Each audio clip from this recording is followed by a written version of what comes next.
Bonjour à toutes, bonjour à tous. Alors, bienvenue pour cette conférence en ligne, la première conférence en ligne pour moi. C'est un test pour voir un petit peu comment ça fonctionne. Il semblerait qu'il y ait un petit souci de qualité d'image, donc vous allez pouvoir me dire dans les commentaires un peu comment ça se présente.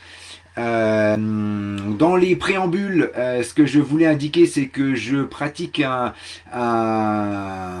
français un peu spécial dans le sens où je féminise mon pluriel.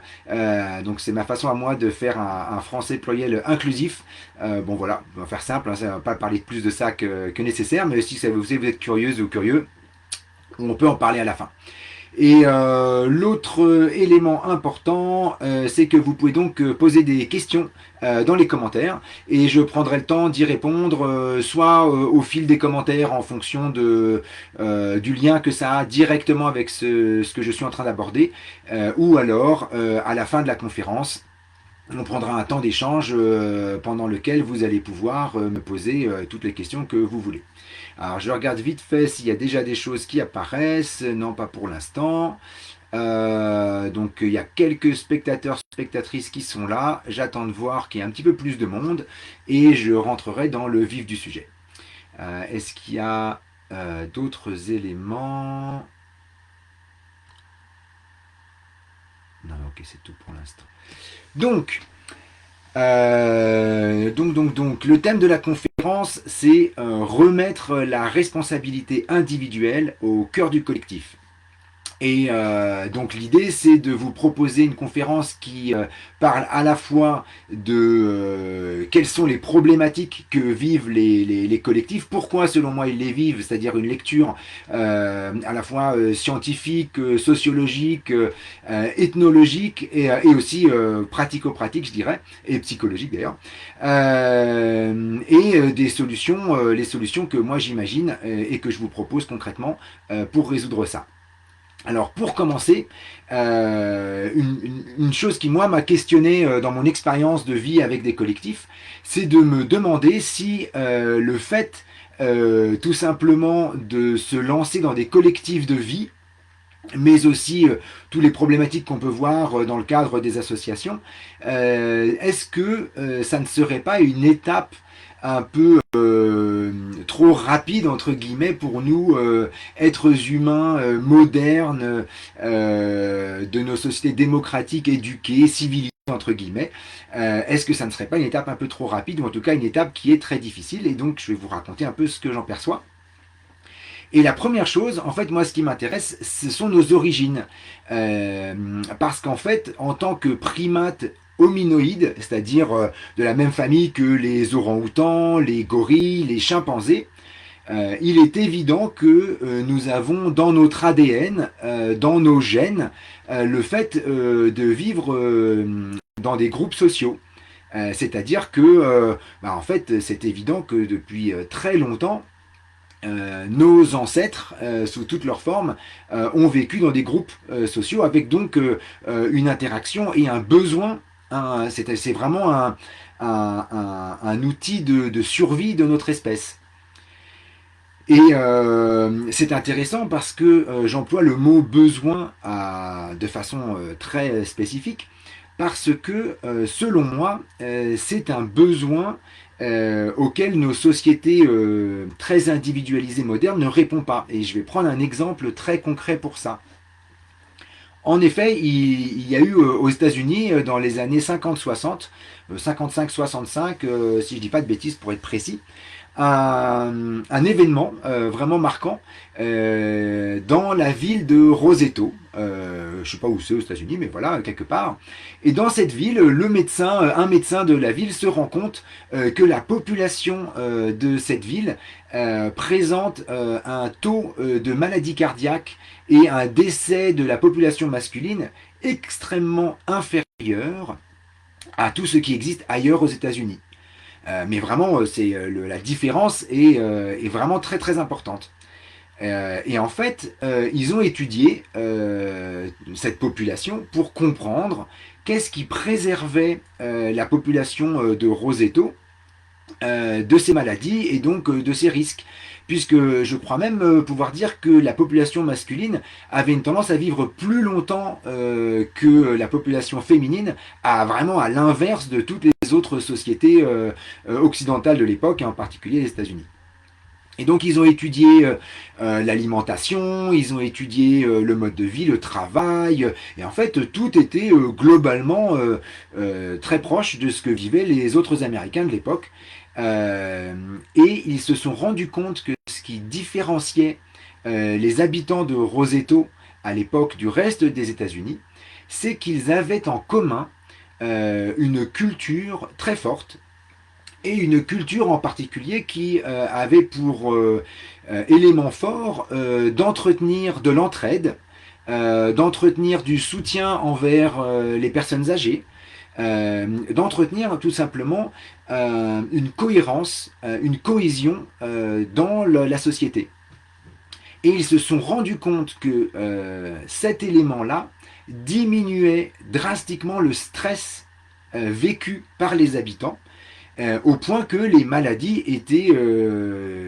cardiovasculaires étaient bien moindres qu'ailleurs dans le pays. Et ils ont pu vérifier ça a posteriori, puisque après quelques générations, cet élément, cette cohésion culturelle a disparu. Les générations suivantes n'ont pas conservé cette cohésion culturelle, qui était liée au fait d'ailleurs que la plupart de ces personnes avaient des origines communes en Italie, et donc avaient vraiment une culture commune. Et ça a disparu avec le temps, et en même temps que cette cohésion culturelle a disparu, les maladies et le taux de mortalité sont redevenus au même niveau que les autres Américains. Et en fait, c'était tellement fort qu'ils n'avaient même pas besoin de services sociaux pour prendre soin des anciens, des gens malades et tout ça. Donc c'était vraiment quelque chose de très très fort. Alors attendez, je vérifie voilà. Je ne sais pas s'il y a des personnes qui voient comment ça se passe. Si vous pouvez me mettre en commentaire comment ça se passe, juste pour vérifier. Mais sinon, ça a l'air de fonctionner. Et en fait, selon moi, ça montre à quel point justement nos sociétés se sont détachées de ce besoin primaire que nous avons de vivre comme ça avec le soutien les unes des autres, et à quel point c'est quelque chose qui est ancré dans notre ADN. Et donc c'est amusant parce que ce sujet, là, ce dont je parle maintenant, c'est par rapport à tous les processus de transition de société qui existent et de tous les collectifs qui essayent de se monter ici et là. Et on sait que le PFH, le facteur humain, est source de discorde, est source de tension, est source de stress. Et en même temps, malgré ça, nous sommes nombreuses à essayer de poursuivre la tentative de reconstituer un mode de vie collectif, malgré les difficultés. Et ça, je pense que c'est vraiment lié à ce besoin. On sent que c'est une solution clé pour ça. Et j'en suis persuadé moi aussi. Mais qu'est-ce que c'est un collectif de primates finalement? Qu'est-ce qu'on en sait? Qu'est-ce qu'on en garde? Mais qu'est-ce qu'on en garde finalement au fond de nous? On en a perdu beaucoup de choses. En tout cas, nous, je veux dire en France, parce que c'est très variable selon les humanités qui existent. Et pour ça, je voudrais citer France Deval, qui est primatologue, éthologue, enfin qui était puisqu'il est décédé, et qui mettait en avant, pour faire court, vous pourrez aller lire son travail ou voir ses vidéos, c'est vraiment extraordinaire, parce qu'il fait des liens vraiment très pointus avec nos fonctionnements modernes. Et ce qui est vraiment clé, c'est que la générosité et l'empathie sont des composantes clés du fonctionnement des collectifs de primates, y compris dans le fonctionnement des leaders, dans leur façon d'interagir avec les membres de leur groupe, et leur façon de gérer les conflits. C'est lui qui a inventé la notion de mal alpha, et sachant que le mal alpha que lui décrit est aux antipodes de ce que les médias ou des influenceurs ont pu en faire, puisque son mal alpha à lui est un mal alpha qui fait de la médiation par empathie. Donc vous pouvez imaginer. Et ce qui est très intéressant, c'est que ce fonctionnement empathique basé sur la générosité, on le retrouve dans les sociétés humaines originelles, les sociétés de chasseurs-cueilleurs. Alors je vais employer le mot primitif parce que dans le sens premier, et non pas dans un sens péjoratif, hein, c'est vraiment primitif dans le sens premier. Et on le retrouve aussi dans certaines cultures, plutôt en Asie, Asie du Sud-Est, des cultures qui ont gardé un mode de pensée que l'on dit collectiviste. Et alors, ce mode de fonctionnement collectiviste, il a des particularités. Et c'est intéressant parce que justement, la générosité et un certain niveau d'empathie sont des clés de ce mode de fonctionnement. Mais il y a d'autres éléments qui le composent, comme par exemple une moindre expression des émotions. En effet, pour préserver le groupe, pour faire en sorte que la collectivité fonctionne bien, il y a une tendance à être plus réservé sur l'expression des émotions, afin d'en limiter les effets sur les autres. Et en général, une conséquence de cette moindre expression des émotions, c'est que ça n'est pas dans le cœur de ces cultures que d'avoir une grande introspection et une grande remise en question des fonctionnements individuels. Ça va avec, c'est quelque chose qui, c'est dans la culture, dans le mode de fonctionnement de la psyché des personnes qui ont grandi dans ces cultures-là, ça va ensemble. Et il y a une grande recherche d'harmonie du groupe, une grande notion d'interdépendance, et une clé, c'est que les besoins du groupe prennent le pas sur les besoins de l'individu. Et ça, c'est quelque chose qui est ancré dans la perception du monde, j'en reparlerai tout à l'heure, c'est quelque chose qui est ancré dans la perception du monde des gens qui grandissent dans ces cultures. Donc très loin vraiment de nos modes de fonctionnement à nous, êtres humains modernes, occidentaux.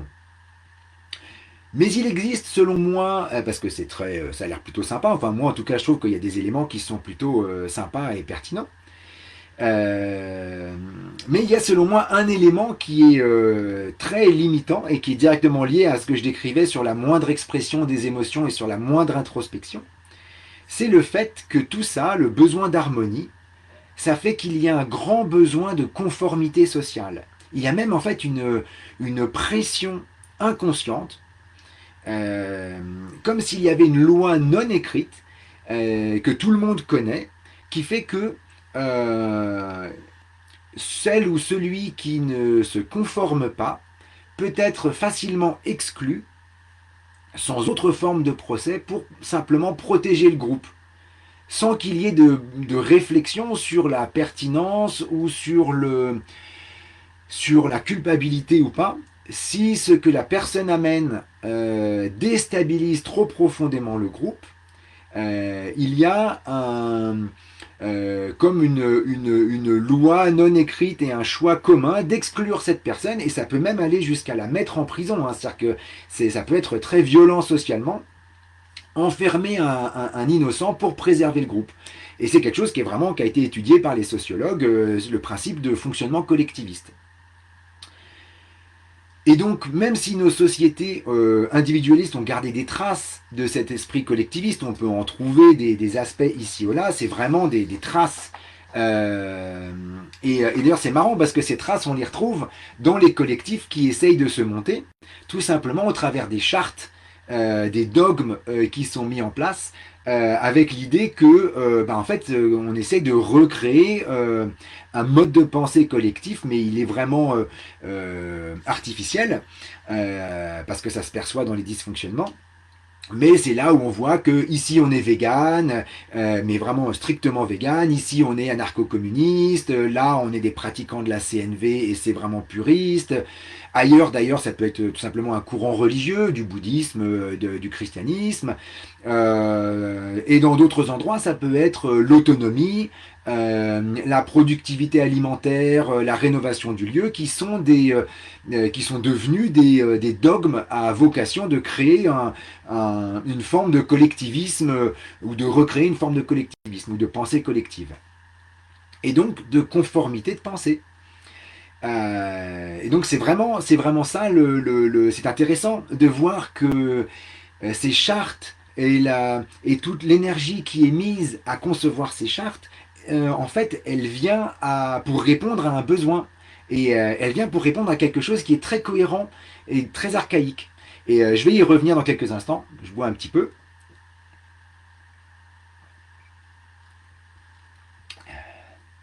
Parce qu'en fait, il y a une source que j'aime beaucoup qui lie cet élément, qui le lit dans le sens lecture, d'une manière que je trouve, euh,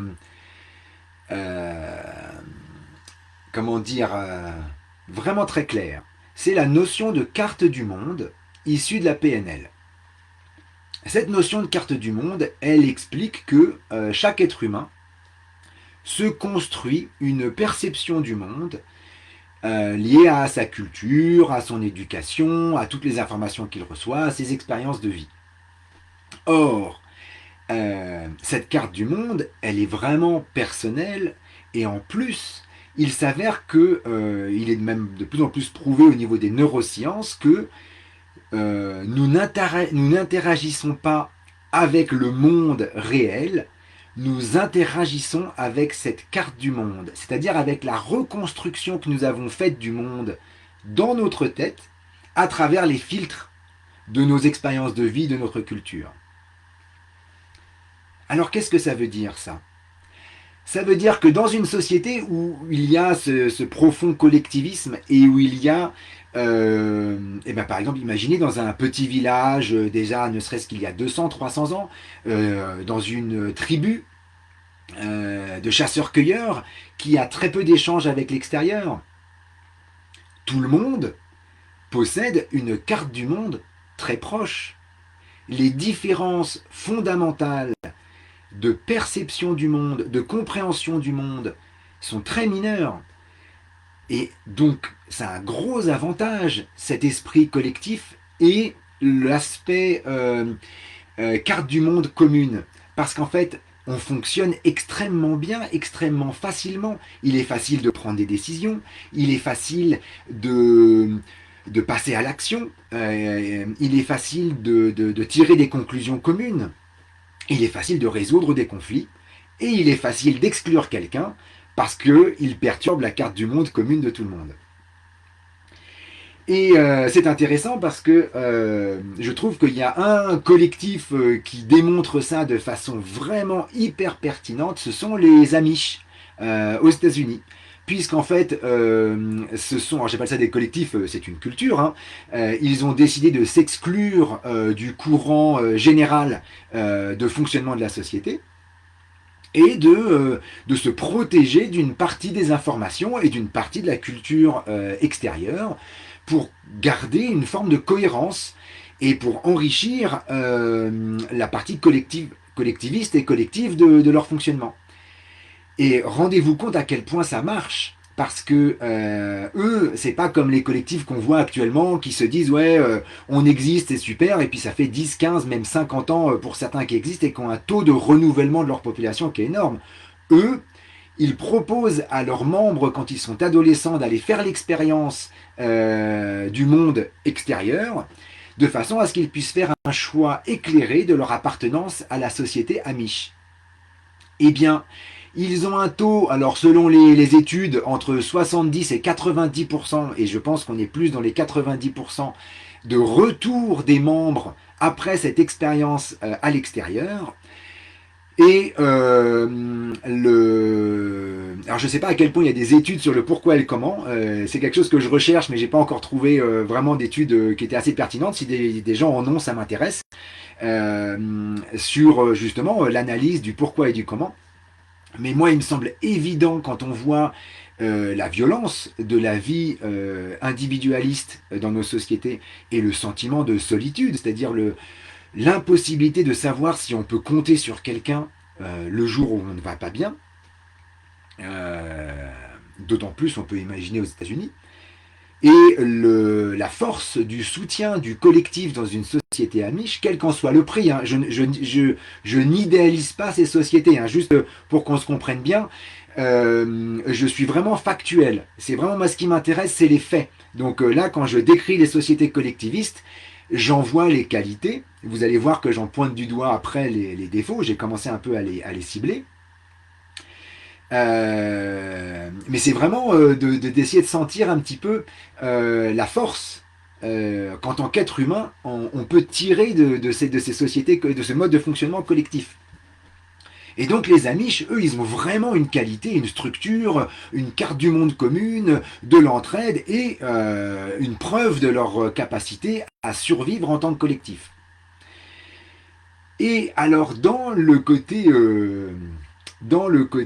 comment j'allais dire, moins sympathique de ce mode de fonctionnement collectif, et on peut le pressentir un peu dans ce que je disais, c'est-à-dire le fait que le collectif se protège en excluant celui qui menace la pensée collective par une pensée divergente, même si elle est pertinente, même si elle est factuelle, même si elle pourrait être utile au groupe, mais à partir du moment où elle menace la cohésion du groupe, vous entendez bien ce que je dis, et bien en fait il y a donc ce phénomène de pensée de groupe. Donc c'est celle qui permet d'être efficace, d'aller vite à l'action, de s'entraider, de résoudre les conflits.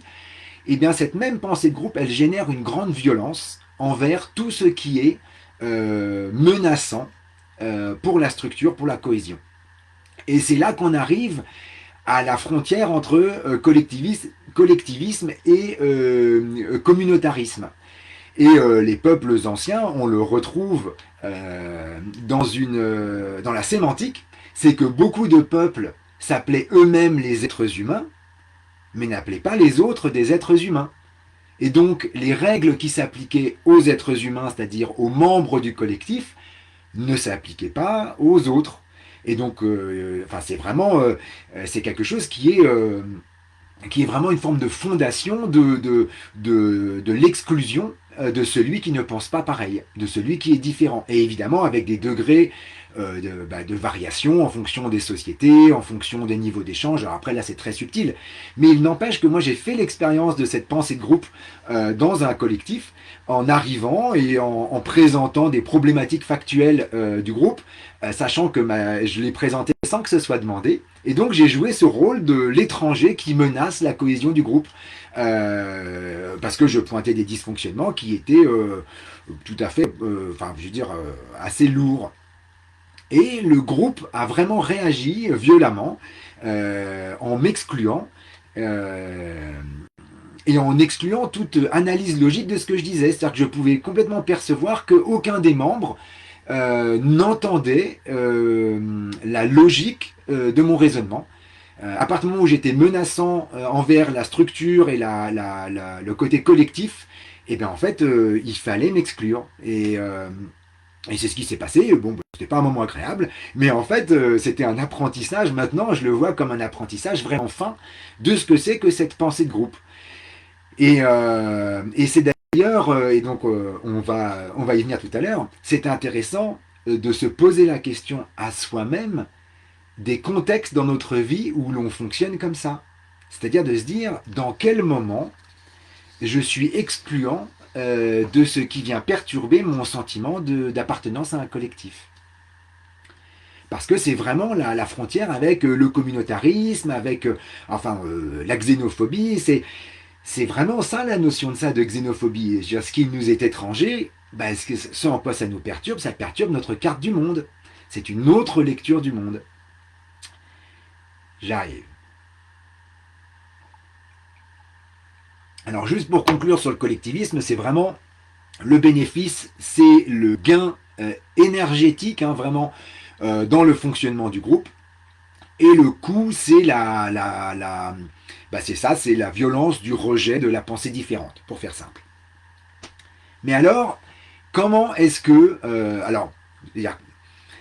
moi, ma réflexion, ce qui m'intéresse, c'est de me dire comment est-ce que nous pouvons bénéficier des avantages du fonctionnement collectif sans retomber dans les travers des sociétés plus anciennes.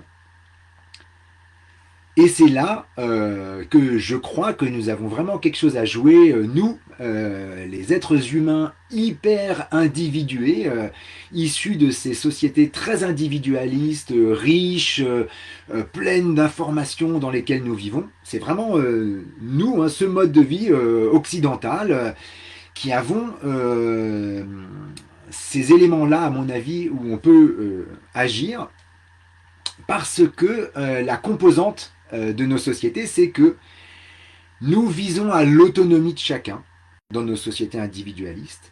L'accomplissement personnel est plus important et plus mis en valeur que l'unicité, et les besoins du groupe. C'est-à-dire que ce sont les droits de chaque individu qui sont mis en valeur. Et donc, alors évidemment, ça veut dire que quand on veut faire collectif, il nous manque tout un panel de compétences psychosociales pour y arriver, et on est comme handicapé.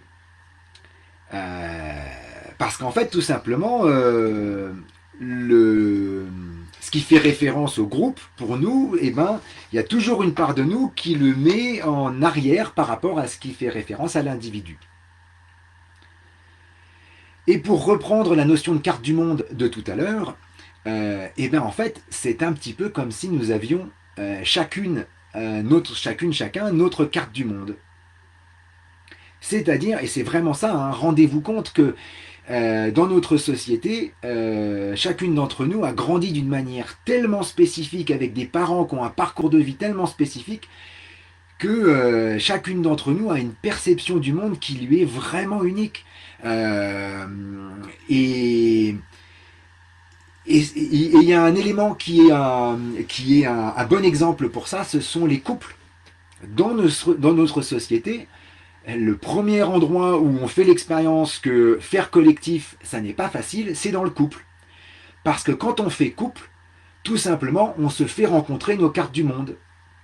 Et on voit à quel point, malgré notre désir de faire couple, en fait, la confrontation des cartes du monde, l'énergie que ça demande de recréer une vision commune, d'apprendre à fonctionner ensemble, tout simplement d'être capable de faire quelque chose qui soit un peu harmonieux, en fait, c'est une galère pas possible. Tout le monde le sait, tout le monde voit à quel point les couples se déchirent, d'autant plus quand les enfants arrivent, parce que ça touche à des fonctionnements émotionnels très profonds, et donc à des éléments de la carte du monde souvent inexplorés. Et le couple, c'est vraiment l'archétype du collectif. Et donc, imaginez, quand vous voyez déjà la difficulté à faire couple, la difficulté à faire collectif, quand ce ne sont pas deux cartes du monde que l'on essaye de faire fonctionner ensemble, mais 5, 8, 10, 20, 30 cartes du monde qui ont vraiment des câblages différents. Alors, il y a plein d'astuces que les gens essayent de mettre en place pour ça. Il y a les modes de gouvernance, il y a justement les dogmes. Voilà, on va être vegan, on va être ceci, on va être cela. Et ça marche, hein, c'est une première étape qui crée une forme de cohésion. Mais j'allais dire le piège, c'est que ce n'est qu'une illusion de cohésion. Et ce pourquoi je dis ça, c'est parce que ça ne touche que les zones les plus connues des cartes du monde. Or, les conflits et les problèmes arrivent quand ce sont les zones moins connues des cartes du monde de chacune et chacun qui commencent à se frotter. En particulier, et c'est marrant, hein, on va voir ça encore avec les couples, c'est vraiment le parallèle est étonnant. En particulier, quand les enfants arrivent, quand on est dans des situations de crise comme faire un chantier, mener une maison, etc. etc. C'est là, quand en fait la survie primaire de chacune, chacun est en jeu, quand on touche à des éléments de carte du monde, donc des éléments psychiques, des éléments psychologiques, émotionnels moins connus, et ben c'est là que les collectifs et les couples se délitent, se déchirent, parce que tout simplement, il y a un manque de compétences sur comment fonctionner ensemble. Et d'un côté, il n'y a pas assez de compétences collectives pour compenser ça. Et ben, c'est là que moi, j'ai ma lecture sur ce qui peut nous aider, selon moi. Hein, c'est ce que je dis dans le teaser. Euh, et c'est une des grandes qualités des sociétés individualistes, puisqu'en fait, dans nos sociétés comme eh ben c'est vrai, on est vraiment tourné sur nous-mêmes. Il y a un côté égocentrique évident. Et ben ce côté égocentrique, il a permis de développer tout un tas de techniques, de méthodes liées au développement personnel et à la connaissance de soi. Et en fait, moi je suis persuadé, et je le vois dans l'accompagnement des couples que je fais, hein, quand moi je suis thérapeute, et donc quand j'accompagne des couples en tant que thérapeute, j'applique cela. C'est-à-dire que c'est ce que je leur dis, je leur dis, ben voilà, c'est un problème de confrontation de carte du monde. Et en fait, selon moi, la grande qualité des sociétés individualistes qu'il faut garder pour pouvoir faire inventer une nouvelle façon de faire collectif ensemble, c'est cette qualité de recherche et de remise en question de soi.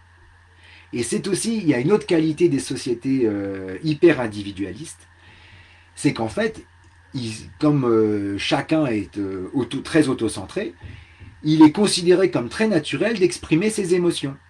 Et ça, ce sont vraiment deux grandes qualités que je pense essentielles de garder dans les futurs collectifs pour créer un équilibre dans le monde de fonctionnement, dans le mode de fonctionnement de ces nouveaux collectifs.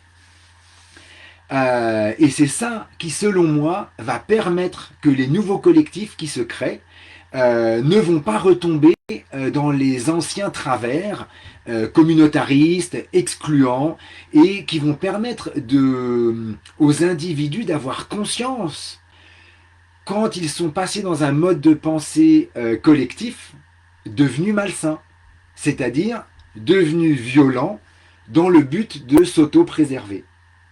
Je ne sais pas si vous vous rendez compte de la qualité de conscience, de fonctionnement de soi que ça demande. Et en même temps, c'est parfaitement possible, hein, c'est vraiment juste de l'entraînement. Ce à quoi je viens de tout à l'heure. Où est-ce que j'en suis, moi? Patati patata.